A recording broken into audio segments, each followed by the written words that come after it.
Welcome to the Healthy Human Revolution podcast. I'm Dr. Laurie Marbas, and today I'm so honored to welcome Shaun Monson. How are you, sir? Very well. Thank you for having me.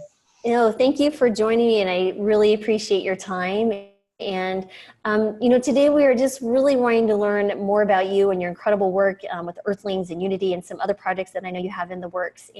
But before we go down that path, could you tell us a little bit about your history and how you decided that, you wanted to become, I guess, vegetarian first and then vegan and animal activism, and how that became a passion of yours? I have this theory that there is a dormant vegan in almost everybody. And I say dormant deliberately because, in life we think we know ourselves, and we might look back at any different stage of life and be surprised by the different series of events that have unfolded beyond our control, completely spontaneous.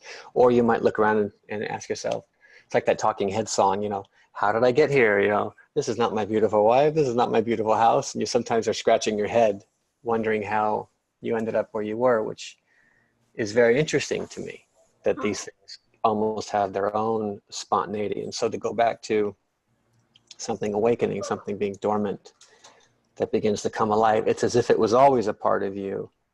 It just hadn't been tapped into yet. So I was raised like any American, but predominantly the pretty typical Western diet. Thank you, darling. And I saw footage one day. I hadn't seen footage. I was in my 20s, and I saw some footage of pigs being slaughtered, which I just hadn't seen before. I grew up eating animals like everybody else on the block in the neighborhood and at high school. And I saw footage, and I thought, I'm not alone in this, but I think when people see something like that, it strikes a chord so deep. And then all the initial reactions follow. Why didn't I know this? I'm being lied to. Anger, despair, a whole slew of emotions and reactions follow. But I saw footage, and I suppose in a nutshell, that's why I end up using footage as a teaching tool, since I haven't written books and I don't have an animal rights organization. I don't have a vegan restaurant. I always wanted to be a filmmaker, but I saw footage, and so I've used footage as a teaching tool as well. So that's sort of in a nutshell. Wow, excellent. So did you always have a film interest prior to that, or was it like, wow, this is actually a great way to share this message, and that literally was the nidus for your career? No, I did. I always wanted to be a film director, even as a kid. I think I remember seeing, I saw some unusual films as a boy that maybe other kids might not like as much. I remember particularly seeing Dr. Zhivago when I was a teenager. And I remember the scope of it struck me in a way where I wanted to know who were the people behind the scenes that actually assembled this. And so the beginnings of becoming a filmmaker were born. In fact, I remember even younger, I lived in a very conservative household, and so we didn't see like R-rated movies when we were young. It was just a very conservative home. And the first R-rated movie that I saw was Alien, which came out in 1979. I was 10, and I saw a poster in a theater, and I said to my dad, who wasn't very conservative, my folks weren't together, they're divorced. My dad was the liberal one, and I said, Dad, you got to take me to see this movie. And so he took me to see it, and I was freaked out because it's a space alien movie, and things are coming out of people's chests, and it's crazy, But when the film ended, I remember the same thought. It was like, it wasn't just the actors. It wasn't so much the alien. It was as like, who put this together? And I remember reading this name, Ridley Scott. I remember seeing this director, and I remember at 10 thinking, I think I want to be a movie director someday. I think I want to assemble all this. It's essentially like a Lego set, except it's images and sound and words, but you put them together. So that started before. Documentaries came later. I didn't want to be a documentary filmmaker, and I struggled all through my 20s to become a commercial filmmaker. I just couldn't seem to find a niche or get a break. And then I came upon, as I told you, footage when I was in my mid to late 20s, and I decided to attempt a documentary, and Earthlings was my first documentary. And I remember vividly laying in bed. I was renting an apartment right across the street from Warner Brothers in Burbank. I was renting this apartment and I'd seen this footage, and I remember laying there thinking vividly, like somebody needs to like put all this together, how it all connects, where there's the pets, the food, the clothing, the entertainment, the medical research. Like somebody really should just put this encyclopedia together. And then I realized, oh, I think I think it's me. How I'm not qualified for this. And that's the origins of Earthlings. So. Wow. Well, I'll tell you, it's I first saw Earthlings. So I went vegan literally overnight about 7 years ago, and of course it's on Netflix. And I saw that, and it was so emotionally disturbing. I was like, I can only watch about half of it the first time, and then I set my 3 children apart. And so they were, let's see, how old are they at that point? 13, 15, and 18. And my husband, he's like, I can't watch that. I was like, you should. I can't force him, but I can force these others. And it was really interesting, their response, tears, and they're like, Mom, please, okay, we get it. And what's really neat about that, though, is that it strikes a chord in young people. I think that they're the ones that make these changes. And it's a really powerful tool in how you put it together and the story element. And I mean, it was made in 2005, correct? It was released in 2005. So yeah, it started in 99 and I finished it in 2004 and it came out in 2005. Yeah. Wow. So that's a long-term project. Wow. And 5 years. Yeah. Yeah. And that is, I mean, that's longer than it took for me to get my medical degree. It took 4 years. I know. And I'm not particularly proud of that, actually. And Unity took longer. Unity took 7 years, and then another year to release it. It took 8 from. And so, wow. and that we can talk about that later if it comes up, but that also made me rethink the speed of getting a message out versus the time it might take. And I wanted to shorten that. I wanted to, that's why I said I'm not proud of it taking 5 years, but I did it on my own. I did it, no money. I mean, I had my own money. I didn't have an investor or a donor. I just paid for it myself. And I did it in the garage. I edited it in the garage, and I was married, and I had gotten a divorce, and we had a daughter, and she lived with me. I started raising her at a very young age. She was under 1. She was 7 months old, and so I would edit. I'd put her to sleep, and I'd have a baby monitor in the editing in the garage, and I'd watch her breathing. The baby monitors, the breathing, and listen to her as well. And I'd be editing all this horrific material, and so it took time just to assemble it in pieces at night and when I could afford to. And so hopefully things can go quicker. But these docs, sometimes I'm working on one now. I've been working on it for 2 years. Documentaries are life, life just has to happen sometimes. And so again, I want to do things much quicker, but I can't always control the outcome. So it's not a scene that is written that I'm going to go shoot and I can have people hit their marks and say their lines and do it. There's no scenes. It's unscripted that way. So, so I think about that. I think about that more and more with climate change. And the more we hear about how this time is shortening and shortening, it seems. It was 2050. The last report we heard, which was this year, which in January, was basically 12 years from now, 11 years from now, before major collapses start. And I think there's no time to take 5 years to make a documentary. They need to be out in 1 year. They just have to get right out. Yeah. Yeah, absolutely. And so now I see that I saw Dominion, Overhaul, and Utopia. Which one of those is your climate change film? Overhaul is Utopia is something else that we're supposed to shoot in the late summer, early fall. But Overhaul is one that we've been shooting for about 2 years now, roughly 2 years. And it is, in a nutshell, it is about people that are working within an animal enterprise and are beginning to see the light while they still actively work there. So the challenge is not to you can find these people pretty easily, people that'll tell you in retrospect, oh, here's what happened. I used to be a butcher. I used to be a hunter. I used to be a whatever, a horse racer, whatever the case may be. You can find those stories everywhere. But to find people that are still actively working in these facilities that are willing to go on camera because something is beginning to stir. And for us to intersect with a person like that we have 3 of them so far, is quite rare, and I can't control the outcome. I don't know what they'll do, if they'll stay. So we have a slaughterhouse owner that we're working with. We have a couple of chicken growers, a couple, husband and wife, and we have a livestock truck, a livestock hauler. You know, he drives livestock in a truck, and we've interviewed these 3 people so far.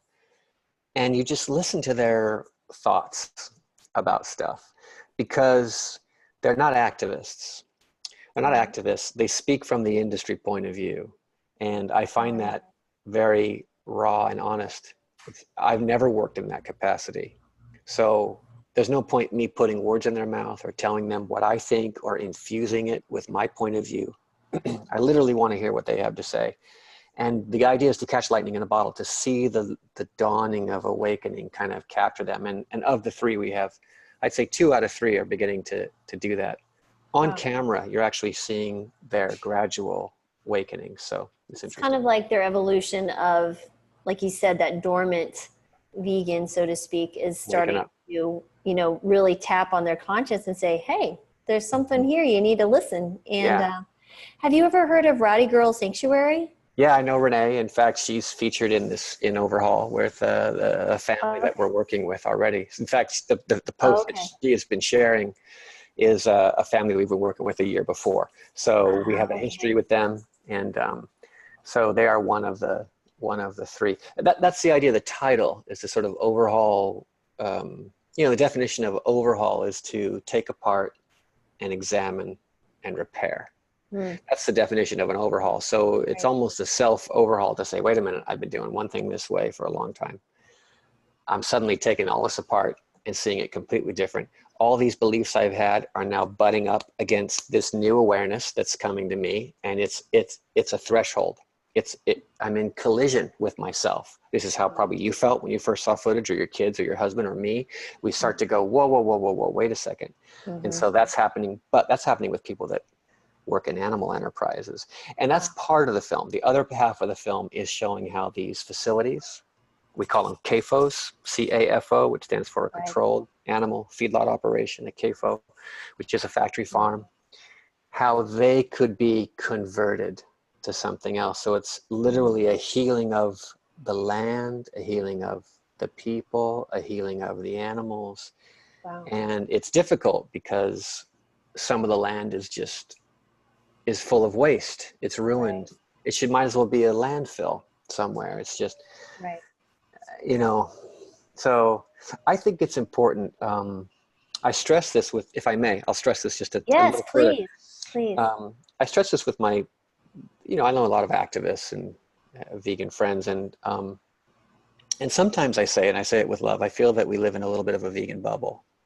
Where we want to have the new restaurants open, and we want to have the new vegan leather clothing and so forth, but we may not be getting dirty. We may not be getting very dirty yet. And I'm not saying true activism means getting dirty. There's nothing wrong with sitting behind a keyboard and doing your work there. But I'm someone whose boots have been on the ground. And when I speak from firsthand knowledge. I'm not quoting something I read in a book. It's not secondhand information. It's not even footage that I watched. I shot it. I see these things firsthand. And that's not looking at something from 30,000 feet. That's looking at something right up close and immediate. And it becomes difficult because nature is violent. The universe seems spectacularly violent. And so it, again, butts up against these taboos we have about how things should or shouldn't be. It's like just, you know, this last week we had the story of this dairy farm closing on the Big Island in Hawaii, 2,600 cows. Where are they going to go? They're down to about 1,000 now, 1,600 are already gone. This is a real problem. And it's just as important as a new vegan restaurant opening is what happens to these mothers, what happens to these majestic, soulful, beautiful creatures and what they've endured, how many babies have been taken from them. And because they're too big, and they're not really sustainable for the environment between their belching and their flatulence and their waste, they just got to go to auction.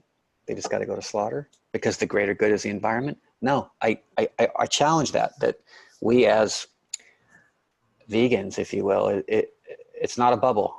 It's Mm-hmm. complex. It's difficult. We should convert these CAFOs into plant-based, sustainable, business-making ventures if possible.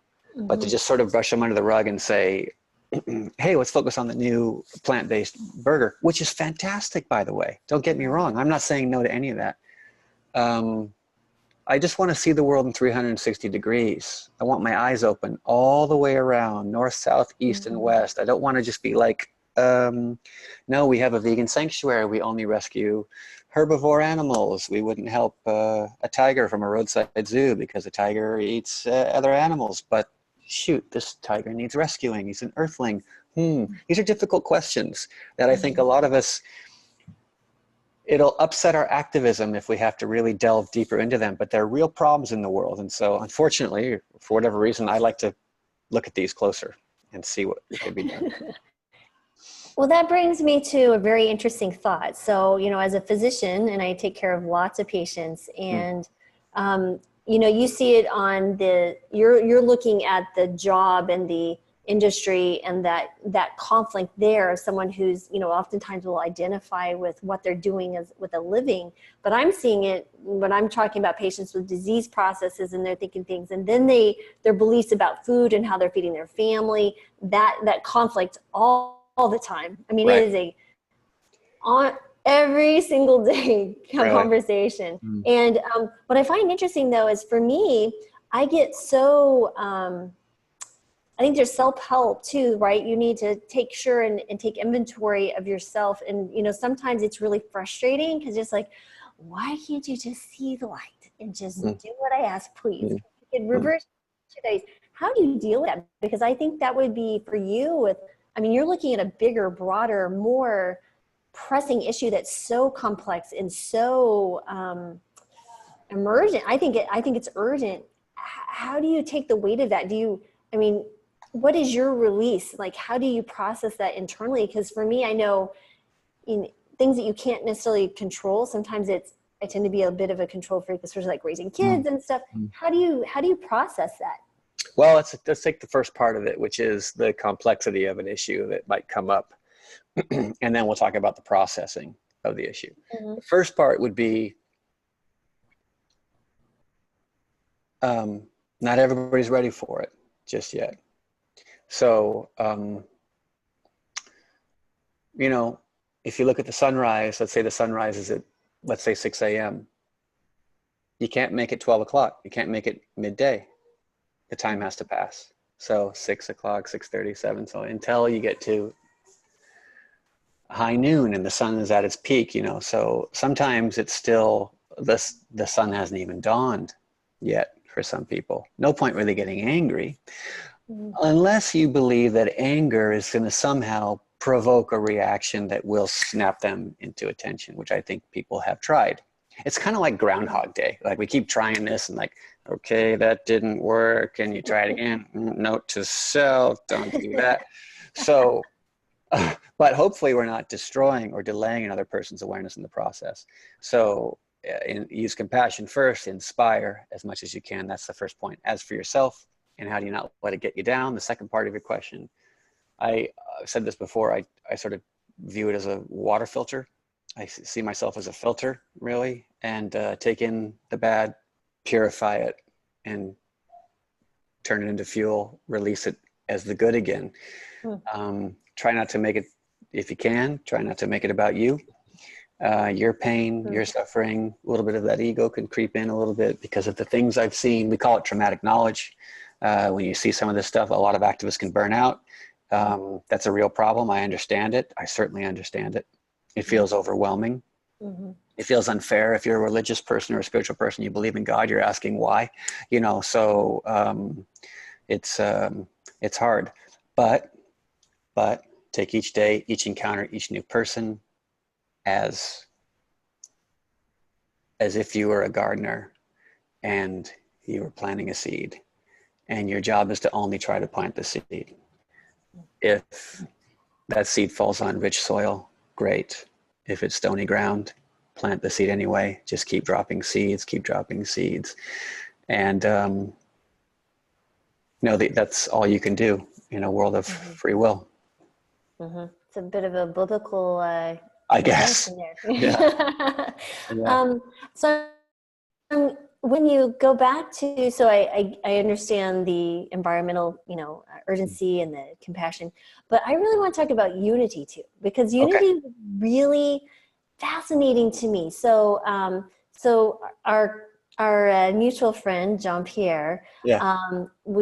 I donated an opportunity for him to raise money for his, Sanctuary. exactly, Uh-huh. and it was really awesome, and it was born out of some difficult circumstances in my own life. It turned into a beautiful thing for him, Oh, and I'm so happy to be a part of that. So, and good. it was really good to see that, it's like you say, you're taking a filter, you're turning your lemon into lemonade. So Yeah. basically, and what's interesting is he gave me your film. So I have the CD that has the Earthling and the Unity, and I watched the Unity, and it was so. I consider myself a religious. I have a faith, and I see the beautiful things around us, and it's just like there's just so much more to us than us, So, Right. and that was what was so incredible was these different people, influencers around the world that you use to speak and say certain things, and just the footage in and of itself. How I was thinking to myself, going, and you were talking about you saw the aliens. You're like, how did they put this together? Who was that? I was like, so I'm like, who? And how was that Yeah. thought process? So like, how did that evolve? Because I was so curious. Because it really moved me in the sense of like, wow, Mm. in ways that I Mm. was really surprised, more so than I thought it would. So I'm Good. curious as to how that. Yeah, it was really good. So how did Well, that all come around? so after Earthlings, I always thought there might be a trilogy, and it's hinted at. If you even look at the poster for Earthlings, there's a bit of a hint because it says nature, animals, humankind, and it has a picture of a human face, which happens to be Joaquin for Earthlings, and then it has a Texas Longhorn cow for the animal, and then it has a leaf for nature. So it says nature, animals, humankind, and that right there is telling you that there are three films essentially: one film about animals, which is Earthlings; Mm-hmm. one film about nature, which I haven't made yet; and one film for humankind, which is Unity. So after Earthlings was done, I had the same sort of nagging inspiration, I guess, for lack of a better word, an idea that was Unity, which was not the same, but equal, not the same, but equal. And what struck me, the genesis of Unity was life on this planet clearly expresses itself in multitudinous ways. Mm-hmm. Life is expressed as plants, as birds, as fish, as people, as animals, as bacteria, as worms, as sharks, as everything you can imagine. And even within species, there's color and variation and diversity and so forth. So life expresses itself in multitudinous ways. This became one of the first revelations. Therefore, why do we have preferences for this expression of life over that expression of life? And that is racism, sexism, speciesism, any sort of division where we express love, teach love, cultivate love for some beings, and in the same breath we'll have this attitude of aggression toward other beings.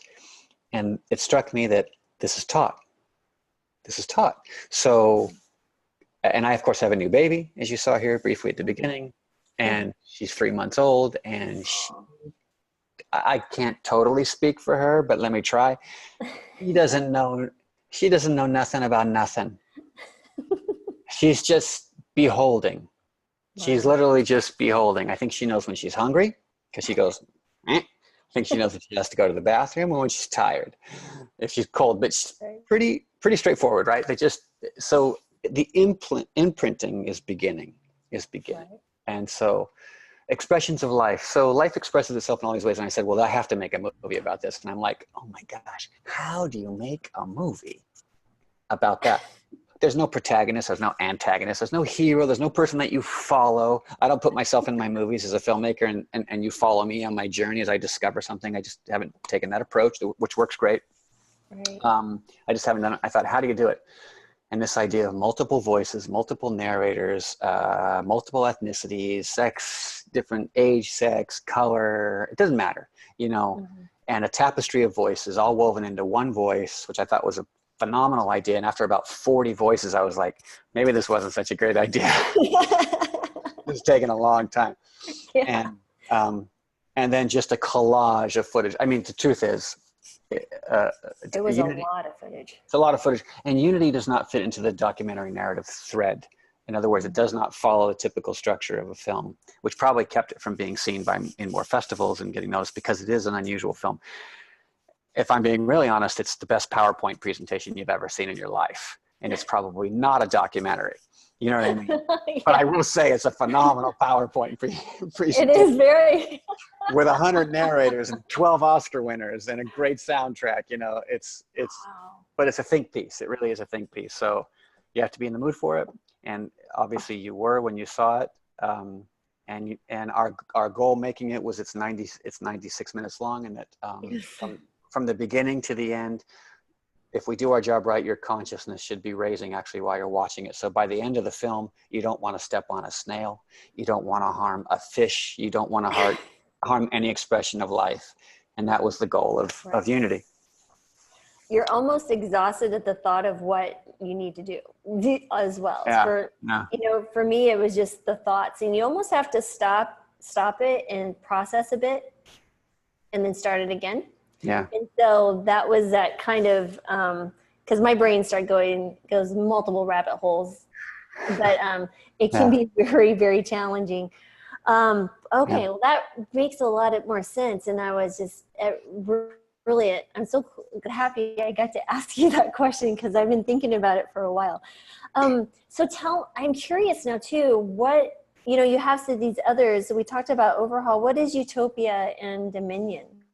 Well, Dominion's out. Dominion was produced out of Australia. Yeah, it just came out last year. Oh, Australia. Okay. It's an Australian production. I didn't direct the film. It's directed by Chris Delforce. He did a fantastic job. And it's essentially sort of an updated attack, a version of Earthlings, sort of attacking the industry from a new, it's high definition. It's, you know, Earthlings is in standard definition because it's older. And so these guys down there just did a great job covering factory farming in different ways animals are used. Not just factory farming, not just food and clothing, but it's sort of an updated version. And they came to me a couple years ago and they said, would you be involved? And I saw some footage and I was just like, oh, it was sad at first because people have said, oh, about Earthlings, they say, oh, it's old, the footage is old. It doesn't happen anymore. And I thought, I wish that was true. I wish that because the footage was old, it didn't happen anymore. But when I look at for instance, the pig footage in Earthlings, and then they sent me the pig footage for Dominion, it was identical. It was just, one was in standard definition and one was in high definition. And so that came out last year and is available for free. People can watch. It's a heavy film. And then, of course, Overhaul we've been shooting, as I talked about. And then Utopia I can't talk too much about. Oh, okay. So that one's, I can't talk about that one too much, but it does have a message to it. It is not a documentary. It is a story. It is a narrative story, and but it has a profound message. I hope that comes through at the end. So undeniably, if we do our job right, it should be very clear. So. Well, I can't imagine you not sharing a strong message. So hopefully. So what are your others? So these are very large and long-term projects, you know, multiple years. Do you do other things in between? In between, and other things that you do? Yeah, I do. I do some writing in between. I've done writing for hire. I do some shooting in between and some editing. So in between projects, I'll pick up little things that come along. I'm able to work full time though as a filmmaker. So I guess I'm fortunate that way because again, the stuff isn't necessarily commercial by any stretch. So it's, but you know, once you see it, you can't unsee it. You know, it's like they say with the you can't put the toothpaste back in the tube. You know, once you see the horrors of these things, it really occupies my thoughts. I have a sister. She works for a group out of also it's in the U.S. and they do child trafficking. And I think if I wasn't working for animals, I'd be working with child trafficking because it's horrific. And it's also, if you look at the correlation between the two, you basically have something weaker that is being exploited by something stronger. And the weaker one doesn't understand what's happening or what it may have done wrong. And it's violent. It's violent and, Right. and exploitative. So if I wasn't helping animals, I think I'd be doing that instead. But I think also we're evenly placed in the world. There's all these people that are different things speak to them. I don't do any research on cancer, for instance, and I'm glad other people are working on that. I don't do any farming practices, so I'm glad people do that. So I just happen to be feel such a it's like the animals. They come to me in my dreams and they say, you have to tell our story. The biggest one I have that I've been developing for 20 years is The Great Silence. And that's just a huge Avatar type of a movie. It's just ginormous. And so I will make that film in my lifetime, but it would require, it's an expensive film. And if that film, which I've been developing for 20 years, if that film doesn't reach humanity, I might be out of ideas for the moment, because that film, you'd almost have to have like some cerebral function not operating to not get the way that film is structured. So many of these movies like Earthlings or Unity or Dominion or some of these are sort of lily pads to get closer to this opus that is designed for all of humanity in any country. And I'm sure people will see it and probably not comprehend it, because I know there are people in this world who don't have empathy for whatever reason. There are degrees of empathy and a lack of empathy. Right. But for the most part, I think people are basically decent. And I know we read about the exceptions every single day in our newspapers and online, but I believe people are basically decent, which is why when they see this stuff, it strikes them, and they don't want to contribute to it. So keeping it in front of them is the goal. And that's also the hardship, because the advertisers for the other end of it are constantly, they never take a day off. So, so that's why I do what I do. And I'm just grateful that I'm able to keep doing it and not have to stop and do other things all the time. Right.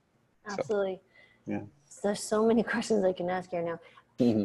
I'm curious. So it's funny because when you were talking, so my grandmother, God bless her soul, she's passed now. She worked for a slaughterhouse, and she was a bookkeeper, and so was my mom.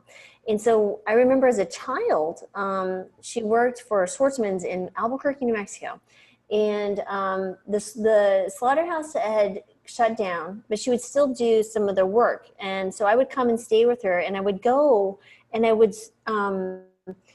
look through, there were these huge buildings, right? There were these slaughterhouses, and I will never forget when I'd spend summers there and I'd go exploring, going in these big buildings, and there was like, it's almost like it's like a draping that occurs, like a darkness that envelopes you, and you feel so uncomfortable. I had to all right, I gotta go now. So you're like, there is a darkness there. It's beyond the physical darkness. There's something evil. Energy. Yeah, it's an energy. That's a good word. Energy about it. And when I was little, I didn't get it, but I knew I had to go. So, and I was ever so glad when she quit that and never had to go back. And because when you're a kid, you're like 8 hours, you got to go do something. You're running around. Yeah. And as a bookkeeper, as a bookkeeper, she worked on site. Then she was there at so they had the slaughterhouse, and then their offices were off. You could. I mean, but I mean, my mom used to go with her. She worked there for years and many years. So my mom would go there when she was little. I mean, so this was a generational thing. Mm-hmm. And I mean, I just think about that now, and I go, wow, I get it. It's kind of disturbing. The other question I had is, so it's almost like, you're talking about your big opus, the big Mhm. film. Is it like the Silent Spring? Like everything is Oh, this kind of like that? Is no, that I kind mean, of what you're thinking?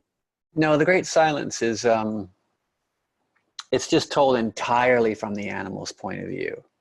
Oh, I The see. whole story is told, but it's in different parts of the world, but so it's different animals. So there's a story that involves whales, and there's a story that involves animals in the zoo, and there's a story that involves monkeys. And so, but it has to be animated, of course. It has to be like, sort of Right.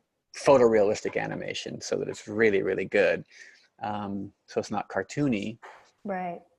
which sometimes makes it easier for people to process Mm. information, which is why you'll see like Pixar is very good at creating these very animated characters, and they can sometimes tackle heavier issues. Probably the Right. best example of that is Wall-E, if you ever watched. Yes, I was just about to say Wally. No Phenomenal. kidding. I was like, Unbelievable.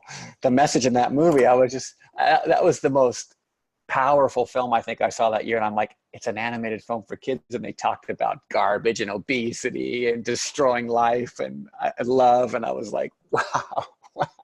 I mean, yeah, Amazing. no kidding. So when we saw that film, and I was telling my husband, like, do you Do you see realize what where there's, we're headed? This yeah, is our future. yeah, And I'm like, the little plants, and I was just yeah, like, holy moly, what a brilliant yeah, film. And I was just, I yeah. was really moved by that. And it was, what's interesting too, is that you see these things, like you have these instances, because that was out, This it is must have been years a while ago. back, because I Yeah, think 8 years ago, eight yeah. years ago. So it was right before I went vegan. And I think about all these times in my life that there was, like you said, this A dormant, seed like, was planted. Hmm. yeah, like these little seeds. And my daughter, she's 25. My oldest is 25, or will be tomorrow, actually 25. Uh-huh. And when she was 2, she was very verbal, young. And I remember going to a grocery store with her, and, they have the lobsters and Mm. they're, in the cages and they're still living. She goes, Mommy, why are those lobsters in the grocery store? And she goes, well, I said, Emily, people cook them and eat them. She goes, yeah, she really could not process that. She was Right. like, but Blew her away. Yeah. why would they be here? Like, she didn't, that death concept had Mhm. not entered her little mind when you say they're imprinting and taking, and it just went over my head. But I Right. remember her not wanting to be around it. And that made an impression on me as a mom in this sense, but I didn't make my full circle. I wish I would have sooner, but it was just, like you said, it was like these little things would bubble up. And I don't know if I was obviously subconsciously pushed them down, but Mm. it was really interesting to look back and even look at like you said, these children who they already get it. And then Yeah. we indoctrinate them with these very, Yeah. Yeah. yeah, it's it'll be interesting. I'm always so curious about, children who are raised in vegan homes from the beginning.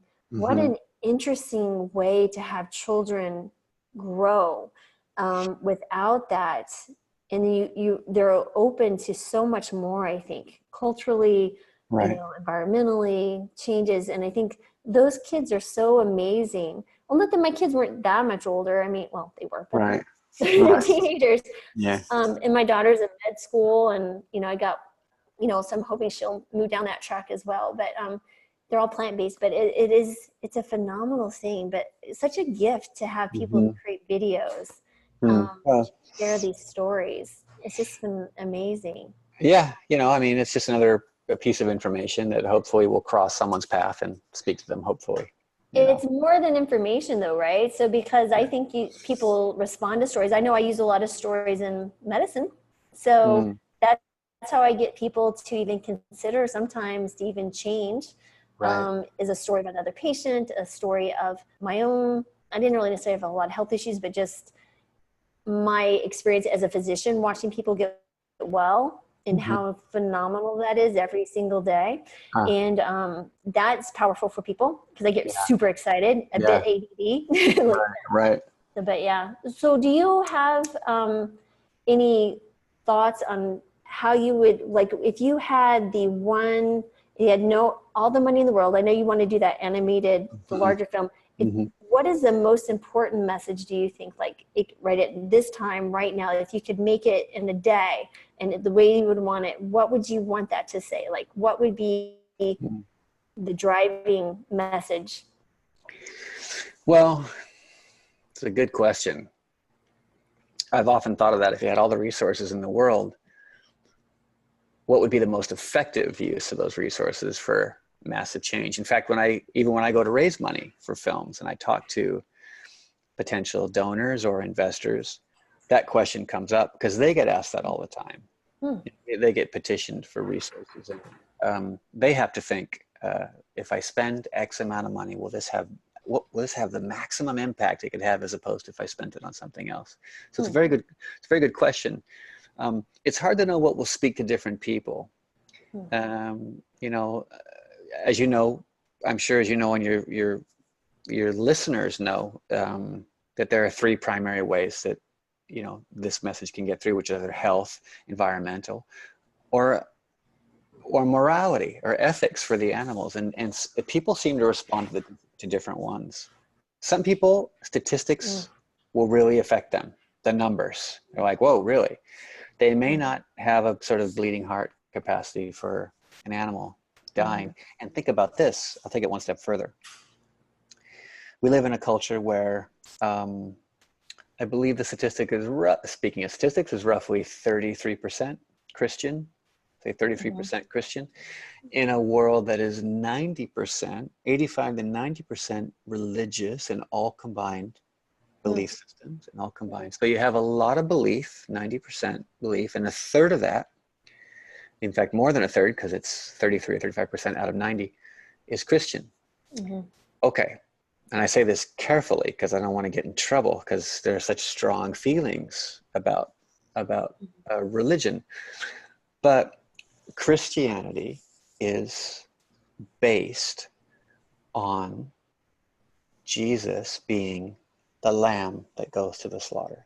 And I've often wondered if this idea of a perfect, pure being suffering and dying for the greater good isn't also subconsciously behind our thinking when it comes to, it's okay, these animals are innocents, they go to slaughter and they die for the greater good, to feed us all.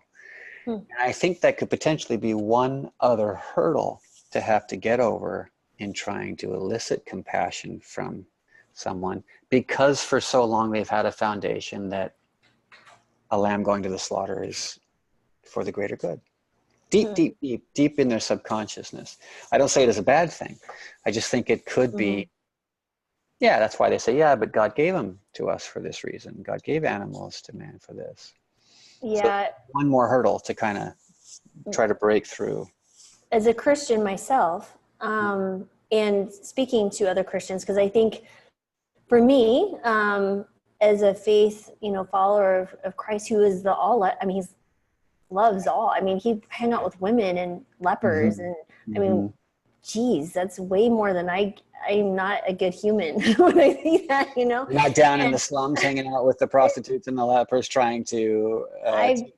not on a daily basis. I've gone to Uganda and done some trips. Let me tell you, there's some been in the slums, but I wouldn't live there. I would, I'm not as humble and I'm just not, but when I look back on, you look back under biblical scripture, and I was like, let's go back to the very beginning. Genesis 1:29 says we were all eating plants, my friend. Yeah, and, it's right there. Yeah, it's right there. There's a Daniel fast. There's all of these things, but there's even some in Revelation at the end that we're going back to plants. And I've talked to multiple pastors and theologians about that, because I was like, I was like, is this what I'm thinking and saying? He's like, absolutely. It's like, so why don't we eat plants now?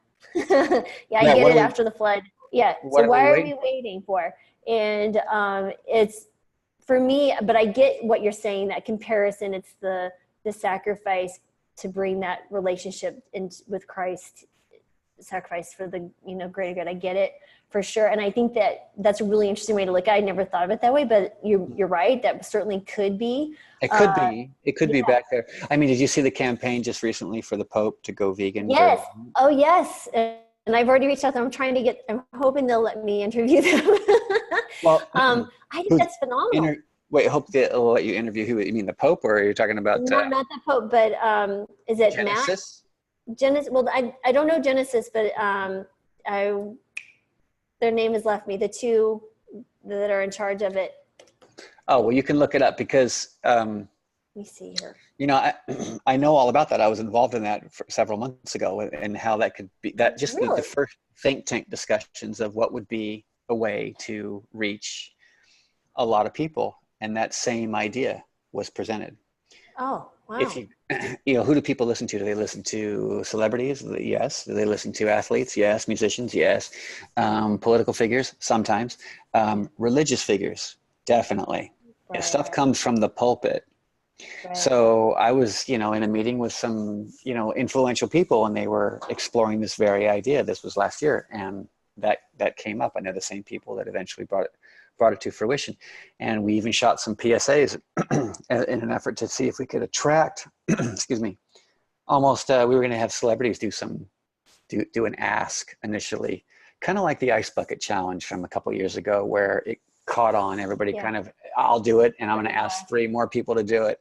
Mm-hmm. So the idea was to see if we could lovingly petition the Pope. Of course, the money is for charity. It's not for the Pope personally. It was to be given to any charity that the Pope would choose. And the idea was to simply explore Lent and a plant-based diet. Dear Holy Father, because we care about the planet and because we want to minimize animal suffering, would you consider, you know, trying something like this? And if he did it, how many people would follow? They did some numbers on this, that if even if a portion of the Catholic Church, let's say the Pope, there's a billion. Yeah, there's a billion. Yeah. But even if a portion of them had done it, if the Pope came forward and said, hey, I'm going to do this for Lent, and a portion of them actually followed, it would be like as if Germany got rid of cars for 10 years. That's the potential impact of the idea. So it's a very good idea. Some people shot it down and thought this is crazy, but I like this different thinking to try to say what will inspire people, what might get them to consider it differently. And people are trying. People of means are trying. Activists with no means are out there on the street trying. And I think it's just so beautiful that because you know what's different about this movement than, let's say, civil rights? In terms of civil rights, you have people fighting for rights that they felt that they deserved, and they did, without question. And they were the ones marching into Washington saying, hey, look at me, acknowledge me, listen to me, I have a right here for this. In this particular instance, the animals cannot do that for themselves. It is already by proxy, which already, you might say, weakens it. Because the women who fought for the right to vote were chaining themselves to the White House. Right. You know, civil rights activists were out there on the forefront. Equal rights activists for, you know, any different issue where people were fighting for rights. They could personally say, I'm the one, I am fighting for this. This is me, acknowledge it. Right. This we can't do. This is for another being. And not only that, this goes back to unity. These are expressions of life that look completely different from us. Right. And so some say that our compassion goes as far as the mirror. What we see in the mirror could be why there's racism. You know, white people are comfortable with white people, black people are comfortable with black people, because our compassion predominantly goes as far as our reflection in the mirror. I'd like to think we're more involved in that, but there's probably some truth to it. There's probably a lot of truth to it. Mm-hmm. So now you take something like a fish that looks nothing like what you see in the mirror, still has 2 eyes, still is a vertebrae, but, and compassion gradually weakens. Now, how can you ask somebody to care for a tree that doesn't even speak, doesn't even have eyes or a face? It's quite shallow to think that our compassion only goes as far as our reflection. But I'm afraid to say that might be true for a level of consciousness that predominantly governs the planet. And so we are trying to find other ways, bless our hearts for trying, to somehow spark an interest that might get them to consider it. I believe there's a map to every human heart, and we're trying to find, it's different for each person, you know. I like that, a massive human heart. Yeah. This is interesting, because what I like about the Pope Challenge, the Popal Challenge, is it's coming from a child. Yeah. Right. So, you know, so what better spokesperson than someone, like you said, who is weaker, one is asking. Yeah.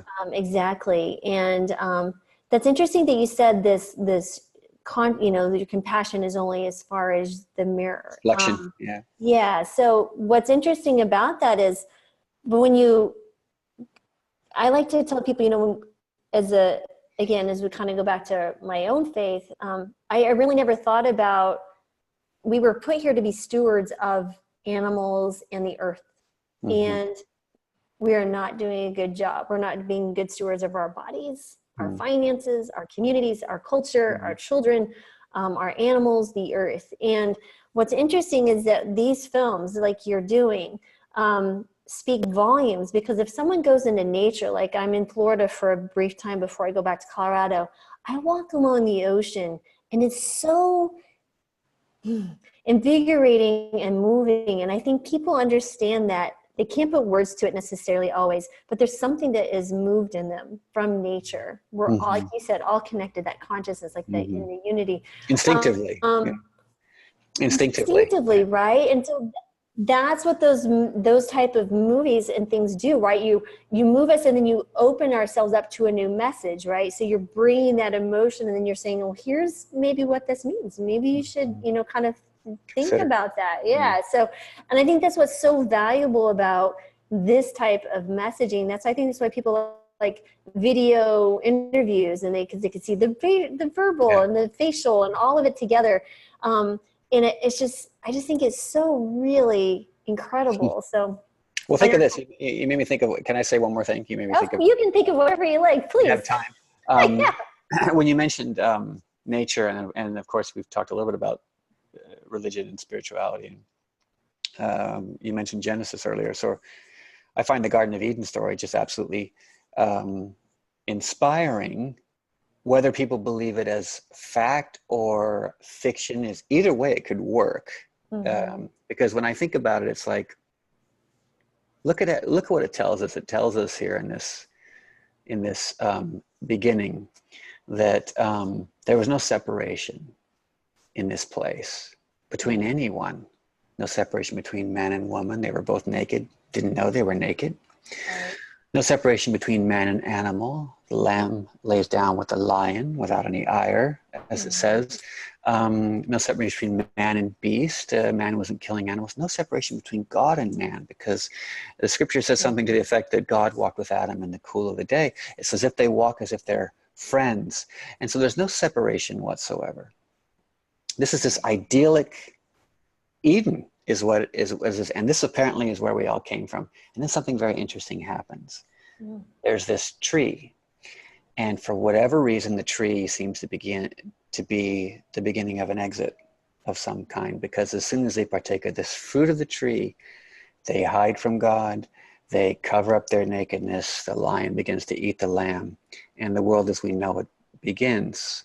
Now, what's interesting is that most religious people, and if you take some of the three big religions, which would be Christianity, Islam, and Judaism, all of which have a biblical base, certainly an Old Testament base, at least. Right. They all want to get back to this Garden of Eden. But they have all these different ways of wanting to get there. So we haven't quite returned to this garden mentality, this garden consciousness, this Eden, this unity consciousness, where there was no separation based on form, which was another point in the movie Unity. There's no separation based on form, because the forms express themselves in multitudinous ways, and that's just the rainbow of life. There's no big deal. So there's really no point in saying, I'm imbuing this form with more of this, and I'm disliking this form with that. That's completely egocentric and subjective and not good at all. So all of these groups want to get back to the same biblical base, and yet, because they have three different names for the same biblical God, they can't get along with each other. And so we are not yet returning to Eden. And I touch on that in Unity, as you might remember. Yes. I was actually going to say there is a definite element of that there. Yeah. Just to explore. I think it's probably why, it really was, like you said, heavy. It makes you think a lot of things through. And I certainly always am trying to question myself and making sure that I'm doing what I want to do, as I feel like there's more to what we should be doing, like I said, as Christ followers or any faith followers, that we should be going back right to, like you said, where should we go back to from the beginning, where, like you said, it was beautiful, it was protected, we were together, we were united, and there was not this separation. And I mean, I could talk about that for hours, but it's an amazing thing, though, when you, at least from my own experience, my own faith, just to be a way more personal, I've ever been on another podcast, was that when I accepted, Christ as my Savior and my following, there is a definite change. There is a releasing of the ego. You fight it. Obviously, it's a growing thing, but it's certainly when you start seeing suffering, like maybe the homeless. For me, it's kids and elderly. It's my spot. If you see a family that is suffering and homeless, I am more moved to action to make sure that they have somewhere to go, or make sure they can get them food or something, than maybe someone that I'm a vet, but someone who's able-bodied to work. It's so much easier to make that.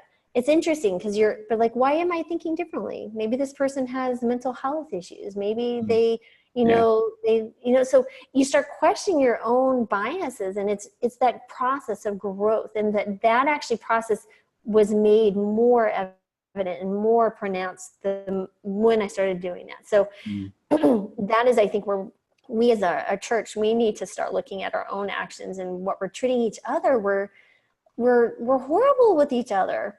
I mean, people don't go to church because of hypocrisy and judgments. And I mean, I was told, what am I doing as a mother going to medical school with 3 little kids? Because my kids were 5, 3, and 10 months when I started. And I really struggled for a long time with that. But then I look back and go, Laurie, they're just looking from their limited experience. And that's what they felt like a mom should do. They just didn't know how to express it in a loving manner. And we love to kind of tell each other what to do, Yes, we're very good at that. I'm very good at that. It's like walking dogs with a leash. We kind of like to put leashes on each other if we can, and kind of walkie. And you gave me one last thought too, also, just because I like talking about, I certainly love talking about spiritual things, conscious things, because I just find it so fascinating.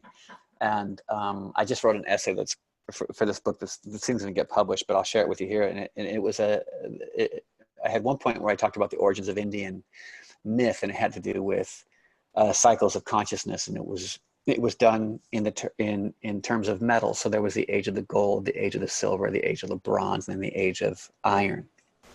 And in these 4 ages, humanity was represented as different levels of consciousness. So, and this isn't a myth. This is an Indian myth, probably a Hindu myth, but I came across it and I found it a great metaphor for the world. And like you said earlier, a story like this sometimes helps take something big like that and make it clear. Probably the same reason why Christ used parables. He said, you know what, I used to teach these, right, you know this, so I used to teach this way, and then there was a modification where the story seemed to help it be clearer and easier for people to comprehend.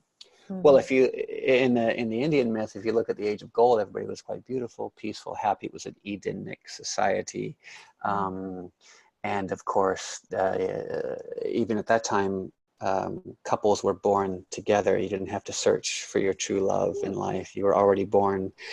There were no doors on the houses. There was nothing to keep out. The trees in the wind made beautiful melodies as it passed through, and even the earth, the soil was like sugar or molasses. You could eat it, and people were very, very happy, and they never had to stop and think for a moment, how should I conduct myself? How should I behave? They always behaved consciously, lovingly, compassionately, without even a thought. And that was the age of gold. And in the Indian myth, each age is introduced by a symbol. And the symbol was a cow. And the cow, because cows in Indian beliefs are quite sacred. And so the cow represented this goddess of virtue. And the cow would appear on 4 legs. Now, when the second age began, which was the age of silver, it began with the cow having only 3 legs. It's very interesting. A leg is missing. And suddenly a change has occurred. The people are still conscious in how they act, but they have to stop for a minute and think about how they should conduct themselves. There's a delay for a moment. They have to hesitate. And so That was the personification of the age of silver. By the time the age of bronze began, the cow appears with only 2 legs. Of course, a cow can't stand with 2 legs, and so a prop needed to be brought in. And the props was holy writings and scriptures. And in this belief system, this was the age when religion came into the world, when mankind needed to be reminded of how they should conduct themselves because they no longer could act spontaneously and consciously. We had to read about it and say, oh, these are commandments. Oh, I mean, I'm not supposed to kill. I'm not supposed to steal. I have to, which we've had those for thousands of years and we still can't get those 10 right. They're pretty basic. They're pretty simple. Okay, so this was the age of bronze and a prop was required. And of course, I thought when I heard the myth, I thought, oh, this is our unfortunate time. And it isn't, because the myth goes one step further. It goes to the age of iron where there's only 1 leg left. And at that point, of course, the people don't even bother to read holy writings. And if they do, they argue about how they should be interpreted and they go to war and kill each other over them. This reminds me again of the Garden of Eden and these cycles of consciousness, which can be had not only physically, but internally. Like, it's just like if you go into outer space and you see just how vast our universe is. I believe there's an inner space that's just as vast, just as immediate. And if we spent a little more time focusing on the inner space, instead of always on the outer space, we might create that Eden right now and not have to wait for the golden age or for Eden to return. So, but it makes sense though, right? Because there's so many people who are lonely, even though you may have all the money in the world, but they're missing something, right? So they're bringing in these physical things, and then people are looking for mindfulness and meditation, but they're always searching, right? Because we're searching because there's something missing within us. It is exactly that inner space, that spiritual walk. For me, it's bringing in my faith, because I'll tell you, I lost my brother when he was 22 in an accident, and that my faith was a big part of me being able to move forward. And other things in life, we all have our tragedies, but it's interesting to see how you can look back 2020 and say that strength came from, I didn't have it within me, but I had something. It wasn't physical. It wasn't another person. It was something else. It's that the being, right? Or the consciousness is something that we're connected by. It's really, really incredible. And we are missing it. We're missing it as beings, and we're more isolated now, even though we're more connected, and it's disheartening. The distraction comes from, the distractions abound. And I've said before, the mind is essentially addictive, and its addiction is thinking. And all these things, like all this kind of stuff, whatever, which is phenomenal in so many ways too, is also constantly stimulating the addiction. And so I would say we come by it honestly, in a way, that we are surrounded by this particular environment, or rather, this is this field that we are operating in. However, if we look at the field as an obstacle course, and don't get too caught up in this challenge or that challenge, or this distraction or that distraction, but just see it as this obstacle course that we're trying to navigate, then you'll be fine. Then you can have the positive and the negative happen. You can weather the peaks and the valleys, because you're seeing it sort of from a different perspective. And that, I think, sometimes, hopefully, conscious teachings help remind us of that sort of thing, if we have the will to even want to, look beneath the surface a little bit. Which also goes back to the treatment of animals. My brother used to say to me, why do you want to even look at this stuff? Because it isn't on the surface. You have to admit, if you go to the grocery store or if you go to the mall, these things are not what you see. Everything looks pretty slick at that point. Why would you want to look beneath the surface of anything? Well, because I want to know the truth about stuff. I want my eyes to be open. As I said earlier, I want to see in 360 degrees. So you can, once the questions start bubbling to the top, you can't stop it. Can't kid yourself really as much anymore. You said you can't unsee. Yeah. I did one question real quick. Okay. That John Pierre, I know he worked with you. Yeah. He said he took you from skinny to massive man. He did. Tell me, can you please share with me, because I love him so much. If you could just share, what what was that experience with John Okay. Perry? I'd be tickled to hear about all this. Yeah, because this is just a physical experience, but it's more than that, because with John Pierre, you know, you'll always get three things with John Pierre. You'll get something physical, you'll get health, you'll get psychological. You know, he's fantastic. You'll be working out with him and he'll say something to you that deliberately throws your brain off. He's doing this on purpose, by the way.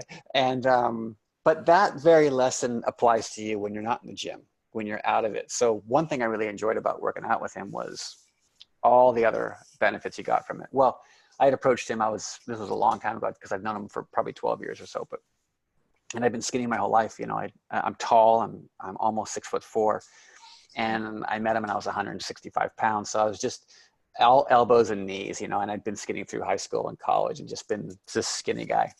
And it was getting into my late 30s, and I said to him, you know, I said, I just want to be a representative physically to people who look at the world and say, you look skinny, you look strong. I wanted to show that compassion could be, and I'm just a skinny guy, and can you do anything about it? And he says, yeah, no problem. So we started training. And I'd worked with trainers before. JP's more than a trainer, as you know. You don't call him a trainer, but I had worked with other trainers before, and I couldn't get results. He changed my diet. He changed my my patterns, and of course we worked out like crazy, and I had to eat so much, and it was of course all plant-based, all vegan, of course, 100%. And in that time I went from 165 to 215 pounds. I gained 50 pounds. Still 6'4", but now it's up to 215, and I wasn't fat. I mean, he had put size on me. And the weird thing was too, it wasn't just muscle. It was just also just sort of, he literally changed my physique. And I remember somewhere in the middle of all that, I had to get a whole new wardrobe because none of my clothes fit. And I remember at one point I was uncomfortable in my body. Like it was like I was lumbering down, because I'd never been, 30 pounds heavier, 40 pounds heavier. Right. And not from being overweight, which is probably a similar experience, I guess, for people if their body changed suddenly for weight. But this was all built through strength. You got to be pregnant someday. Yeah, right. And I remember just feeling like I didn't feel it took like 6 months just to begin to get used to the fact that this was my new physique. But what was mind blowing about it was I realized there were no ceilings. That ceilings were a perception. That you could set any goal. And I meant physically even. You could be like, I was always skinny and tall, and now I wasn't skinny anymore. And I thought, it's just like when they thought however long ago, no one will break the 4-minute mile. And then someone broke that 4-minute mile, and then they went faster and faster. You think you can't do it, and then someone breaks through. And so that's the benefit of that. I mean, he started me off, I was so weak, so funny, I was so skinny. He started me off on 35-pound dumbbells, and he put me on a yoga ball. So it wasn't on a bench. So what happens is when you're on this ball, your core is firing because you're afraid you're going to fall off balance the whole time, just to mess with you. It's safe. Don't get me wrong. Everything is safe. He didn't do anything crazy where you're going to get injured. No. But no one muscle group was going to get worked. It was going to be multiple muscle groups at the same time, just for extra fun. Right. So, and by the end, I was struggling with 35-pound dumbbells. And by the end we had 105-pound dumbbells on each hand. And I was astounded. I was like, so he taught me something, again, dormant, I guess, about myself. And that experience has crossed over to, if I thought, can I do this film, or can I tackle this endeavor? No, I probably can't. No, wait, yes, I can. That was a great benefit of that, even though it was a physical transformation. Right. It taught me lessons that you could break through barriers all over the place. So that was great. Right. I think about the world, right? And so JP makes me always want to be a better human. Yeah, so for sure. Whenever I talk to JP often, and he's working out my youngest Gabe, and he sends me videos of doing all these games, running and jumping, and he's he's a phenomenal athlete. Yeah. I was like, well, I hope so. We kept him busy when he was a little bit. Yeah. And I sit there and he talks to me. He goes, but Laurie, but I'm also talking to him about the challenges of being a young man and not to do this. And it's like, what a wonderful just person. He's just he's a good human. It's like, if we could all just be good humans like GP, what a blessing this world would have. Yeah. As I just sit there and go, you know, what a relief to know that I have someone watching over. My son's 20. He'll be 21 this October. I mean, it's not like he's a little kid or anything, but it's just, it's nice to know that there's these influences in a young man's life, and then there's this positive light that AP didn't have to, he just chose to. And Right. I could just, you know, and for the longest time, he didn't meet any of my other family. It was just Gabe. He didn't meet my husband. He hadn't met my daughter. He hadn't met my other son. And then they met everyone this actually in October or December. And I was just like, what a wonderful day. And all of us just fell in love with him even more. Yeah. So it's just, Yeah. the big brother I never had. Yeah, and he's a great speaker. He's written a couple of books, and he's, you know, we've introduced him to a few people here in LA because we live in LA when he's in town, and he works with some of them, but he, of course, he moves around, and well, he's in LA now, so yeah, he's here. Yeah, absolutely. Wow, it's phenomenal. And if you had any one last bit of advice for anyone who's listening, and you would want to send a message that would just make that last little thought, you know, lasting thought that someone shuts us down and is going on about their day, what would that be? Well, you know, I should be better at my sound bites, but I'm not. But, you know, mostly it's like, here's a heavy thought to end on. Okay. Just for fun. Of course. It's been fun, right? Hasn't it been remotely? It's been a blast, actually. Absolutely. Right. So, you know, this might shake things up a bit, but I try to think about, try to not get too caught up in events that happen. And I mean any event. Because the nature of events are transitory.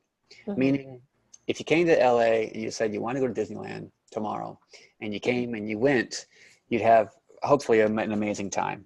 And let's say you rode every ride and you experienced everything there was to experience. You just had the best Disneyland experience ever. And then at some point, of course, you are going to walk back to the tram and you're going to get back to your car and you are going to drive home. And that will have been a memory. And the memory will also begin to fade, and the details of the memory will fade. And if you went with your family, they might remember the same memory different in the way you do.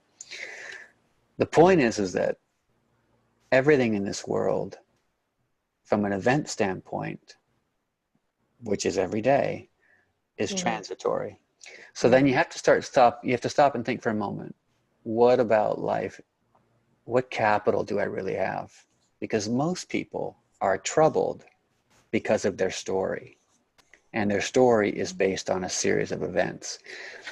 And in particular, they're highlighting certain events, probably negative ones. And that story replays, and it keeps them unhappy. But if you can step back from the whole thing, kind of like when I mentioned my baby earlier, and just behold, just sort of behold life and all these events and realize that you are not the event, because you're probably different from who you were in high school and before you had babies, before you were married. I mean, you have to ask yourself, who are you really? There was a time when I was a little baby like Phoenix, our little baby, and I dribbled. And then there was a time when I was skinny. Then there was a time when JP put another 50 pounds on me. And then one day I'll probably be an old man again, and I might be dribbling from a spoon again. Who am I? You know, who am I along this? These are deeper internal questions about, you know, why am I here? Where did I come from? What is this all about? And I suppose if anybody was listening to a thought like that at the end, it's to not get too bogged down by the events of the day, because they're transitory, they're transitional, they're transitory. And to try to find out who, the greatest question you could ask is who you really are. People said to me, tell us about yourself. And I say, which self? Which self? Are you talking about the one who makes films or something? That's like a job I do, and it's something I care about. But there was a time when I was not vegan, before I knew about this stuff. So who are we? If a person's looking for the only capital they really have, then you got to really search inside to who you are. And it has nothing to do with what's happened to you. It's nothing to do with what's happened to you. You know, there's something else within us that is sort of this witness. And that's why I say it's a spiritual thought, because it's not something that has to do with a degree or a job you have, or if you're married or single, or if you're black or white, or if you're gay or straight, or And so I'm very interested in finding out who I really, really am. And I think that helps me carry myself a little more gentle in this world. Mm. Mm. I don't want anything from anybody else necessarily. When you're wanting something, it's probably something eccentric and it's something transitional and something event-based. But if you can just be loving and compassionate at all times, then life will be a lot easier to navigate. That is a very JP thought. That was a good segue then. Huh? It is a very good segue because that's how JP is, right? Because you're like, you offer him something, he's like, I don't need that. Yeah, I don't need that. Yeah. And you know, I'm good. I don't. And then you know, when he does take something, you're just so tickled that he allowed you to raise his giving. And you know, and I think you're exactly right. And I think that's the downfall. Just on a little note there, from medicine is, you know, or a psychological component. A lot of this therapy is based on, let's go rehash these events that led you to this point that did this. Yeah, sure, there might be a little bit of something we need to deal with. I mean, I was in the military. I lived with PTSD. I've had my own traumatic issues, as is every single human who's ever walked this earth. And you're exactly right. When we let go of that past, story. And let go, exactly, those stories do not have to define us, but we're like, each day is a new day. And for me, I see myself as, am I loving? Am I kind? I'm looking at the attributes that I want to exude, because I don't know where that's going to flow into someone's life. And I will never know if, you know, for example, you know, 7 years ago when I went to plant-based diet and had a patient in Colorado who went plant-based, a year ago, she sent me an email and said, Dr. Marbas, I shared your podcast with this, you know, a doctor that reversed her lupus. And now a friend of mine from high school has reversed her lupus and lost 100 pounds. So, you know, those are those elements that I don't know, but I know that I do this because I love it and I love sharing information. I love helping people heal. And that is exactly what you're doing, just in a different venue, So that's how I see it. I see it. What are the attributes of who I am that I want others to infuse into their life? Because if I can infuse negative, I can. I'm very good at that too. Or do you want to do the positive? Well, I have to really watch my mouth. You know, so that is really, I think that's who I am. I'm always asking myself, is this who I want to be today? Because it really is up to me. So I thank you for that. You're very wise. I love this. This has been an amazing conversation. Food for thought, you know. It is wonderful. And JP was so kind to introduce us. And I'm so thankful for your time. Well, you should have him on next if you haven't had him on already. Oh, I've had him on already. Oh, okay. No, this is our running joke, right? Is that, well, Laurie, I was the best interview you've ever had. Like, of course you were, because it's the best one nobody's ever heard. It's like, everybody's heard you. Gosh, I love him. But yeah, I'm a little scared because he said, Laurie, when you get to Boulder, I'm going to get you in the best shape of your life. Okay. It's fun. It's fun. You gotta go for it and see. Oh yeah, I'm sure it's going to be a lot of fun. And JP, if you're listening, I'm ready.